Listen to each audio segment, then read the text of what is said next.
Meaning of hydrophobic. Hydrophobic. Hydrophobic. Hydrophobic.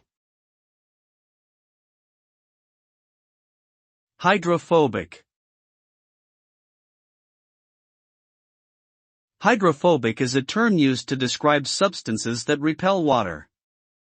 These substances are nonpolar and do not dissolve in water, but instead cluster together to avoid contact with its polar molecules.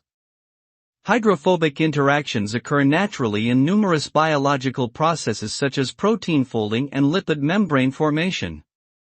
Some examples of hydrophobic substances include oils, fats, and waxes. In the context of chemistry, hydrophobicity is a measure of how much a substance is likely to avoid contact with water. The term hydrophobic also has important implications in fields such as materials science, nanotechnology, and environmental science.